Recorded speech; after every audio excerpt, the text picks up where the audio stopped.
Hello বন্ধুরা, কেমন আছো সবাই? আবারও চলে এলাম একটা মিনি ব্লগে। আজকে এত বৃষ্টি হয়েছে, আমাদের সুবর্ণ নদী প্রায় ভর্তি হয়েছে। কী করিবা কো দেখি তো। এই বাচ্চাগুলো সব মাছ ধরতে ছোটোটে, আর এত মাছ ধরার নেই, সব ঝাঁই জ্বালা জাল দিয়ে চালিয়ে আসছে। কী করবো কো দেখি তো, গ্রামের দিকে তো আর কি করব, বন্যা হিলেই সব মাছ ধরতে চালিয়েছে। দেখো বন্ধুরা, আমাদের সুবর্ণ নদী প্রায় ভর্তি হয়েছে। আর এনে সব সুবর্ণ নদীতে সব ঝাঁপ মারলা, মাছগুলা ধরবে। कौन है ये लोग? कहाँ से आते हैं? সুবর্ণ নদী আর শান্তি আর নাই, সব অত্যাচার করিবা কাটিয়ে নে গো। হায় গো, কী করবো, বাচ্চাগুলা জিনে আর সুবর্ণ নদীর মাছগুলা রইবে। মাছগুলা যে ভাবতালা যে ওই জলে সাঁতার কাটে কি এই পাশ নিয়ে সে পাশ যাবে, আর হিলানি উনকের পেটে চালানি যাবে। দেখো তো কেমন বৃষ্টি ভিজে দে, ঠান্ডা লাগে না, আমার ডাক্তার কাছে ছুটবে। কত বড় মাছ ধরছে দেখা, দেখো কী আর করবো, সব মাছগুলা উনকে পেটে ভিতরে চাল দেবে আর কি আর করবে।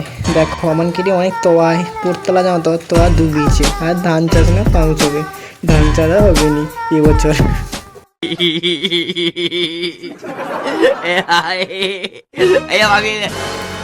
দেখছো কিরকম আনন্দের সব মাছগুলা ধরে রে।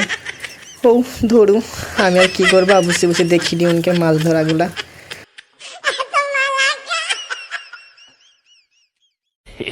কে তো চিনো সবাই, আমাদের পাড়ার লালু। আর লালু নামি পড়লা বিলে আর মাছ ধরবে বাজি। এই দেখছো গড়টা সুবর্ণ নদী ডুবিছে, আর সেটা কটা হাতে ঘা দেখা পুরি গাড়ি গো। ও দেখো সব লাঠা মাছ, পোয়া মাছ আর সৌ মাছ ধরছে, আর চুমুর মাছও ধরছে। আর দেখা এটা দেখছো, যারা মাছ ধরবো সুবর্ণ নদীকে চালে এসে যাও তো, এটি মাছ রাখার জায়গা নেই, এত মাছ যে যাও তো এই টকামনকে যাও তো মানে মাছগুলোকে ভয় ছুটবে। ও তোমাকে যদি ভিডিওটা ভালো লাগে তাহলে লাইক কমেন্ট শেয়ার সাবস্ক্রাইব করে যাবো, একটু সাপোর্ট করবো যাও। ও টাটা, আজকে এই পর্যন্ত, ভিডিওটা দেখার জন্য ধন্যবাদ।